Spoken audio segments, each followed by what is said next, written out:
Hi friends, நான் உங்கள் தோழி ஜெயஸ்ரீ. இன்றைய காணொளியில் தத்துவ புத்தகம் என்ற தலைப்பில் ஒரு குட்டி கதை பார்ப்போமா?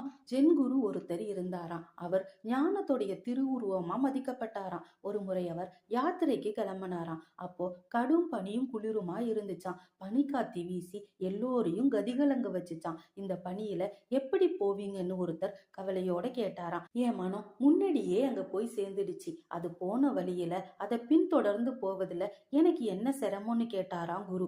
உங்களுடைய இந்த ஞான பெருக்கோட ஆதாரமான ஊற்றுக்கண் எதுன்னு எல்லோரும் கேட்டாங்களாம். நான் ஒரு புத்தகம் எழுதியிருக்கேன். அதுல இது பத்தி ரொம்ப விரிவா சொல்லி இருக்கேன். நான் மறைஞ்ச பின் தான் அதை எடுக்க முடியும்னு சொன்னாராம். அது என்ன புத்தகம், அதை எப்போ எழுதினாரு, அதை எங்கு வச்சிருக்காரு, இது பத்தி அவருடைய சீடர்களுக்கே தெரியாதாம். அவர் ஒரு நாள் இறந்துட்டாராம். அவர் இறந்த பிறகு அவர் சொன்ன இடத்துல தேடி அந்த புத்தகத்தை எடுத்தாங்களாம். அந்த புத்தகம் ரொம்ப சின்னதா இருந்துச்சாம். இவ்வளவு மெல்லிய புத்தகத்துல என்ன இருக்குன்னு வியந்தபடி அதை புரட்டினாங்களாம். அந்த புத்தகத்துல ஒரே ஒரு பக்கம் மட்டும்தான் இருந்துச்சாம். அந்த ஒரு தாள்லையும் ஒரே ஒரு வரிதான் எழுதப்பட்டிருந்துச்சாம். பொருளுக்கும் அதை தாங்கி இருக்கும் பாத்திரத்துக்கும் உள்ள வேறுபாட்டை அறிஞ்சுக்கோ, அப்போ ஞானத்தோட ஆதாரம் உனக்கு புலனாகும் அப்படிங்கிறது தான் அந்த வாக்கியமா. பற்றற்று இரு, நிலையாமைய புரிஞ்சு வாழுன்னு நமக்கு சொல்லி இருக்காருன்னு சீடர்கள் புரிஞ்சுக்கிட்டாங்களாம். இந்த கதை பிடிச்சிருந்துச்சுன்னா லைக் பண்ணுங்க, ஷேர் பண்ணுங்க, சப்ஸ்கிரைப் பண்ணுங்க.